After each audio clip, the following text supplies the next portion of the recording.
மனைவிக்கு சந்தோஷம் கொடுக்கிறது கணவனுக்கு கடமை. என் வீட்டம்மா என்ன எங்கேயாவது வாங்கன்னு கூப்பிட்டா நான் போகணும்.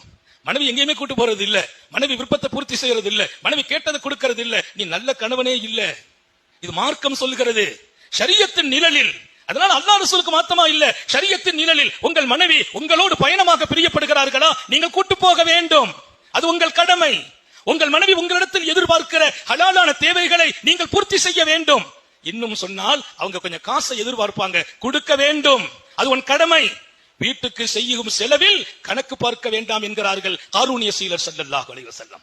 குடும்ப செலவு கணக்கு பார்க்க கூடாது. மனைவிட்ட போய் கராரா பேசுறது அது அழகான வாழ்க்கை அல்ல. குடும்ப செலவில் விசாலமாக நடங்கள், அல்லாஹ் உங்களோடு விசாலமாக நடப்பான். அன்பிகி லா துஹசி வ யுஹசில்லாஹு அலைக். நபி பெருமானார் ஸல்லல்லாஹு அலைஹி வஸல்லம் அஸ்மா ரலியல்லாஹு அன்ஹா சொல்றாங்க, அஸ்மா நீ செலவு செய்யுமா, கணக்கு பார்க்காம செலவு செய், கணக்கு பார்க்காம செலவு செய். ஏன் தெரியுமா, அல்லாஹ்வும் கணக்கு பார்க்காமல் கொடுப்பான். நீ கணக்கு பார்த்து செலவு செய்தால் அல்லாஹ்வும் கணக்கு பார்த்து கொடுப்பான். நீங்க செலவு செய்யறவங்கள்ட்ட கேளுங்க, சொல்லுவாங்க. நம்ம விசாலமா நடந்தால் அல்லாஹ் விசாலமா நடக்கிறான், நம்ம சுருக்கி நடந்தால் அல்லாஹ்வும் சுருக்கி நடக்கிறான். அல்லாஹ்வுக்கு தெரியும் இவருக்கு தேவை இவ்வளவுதான் போதுங்கிறான். அல்லாஹ்வுக்கு தெரியும் இவர் கையெல்லாம் சுருக்க முடியாதுப்பா, இவர் கை விரிஞ்ச கை, விரிச்சு கொடு.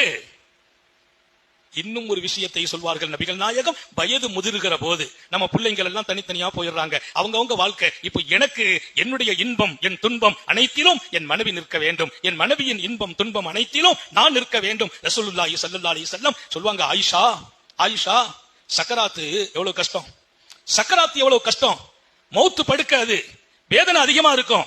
ஆயிஷா உங்களை சொர்க்கத்திலும் அல்லாஹ் எனக்கு மனைவி என்று சொன்னான், அதை நான் நினைத்தால் என் சக்கராத்து கூட லேசாக இருக்கிறது என்றார்.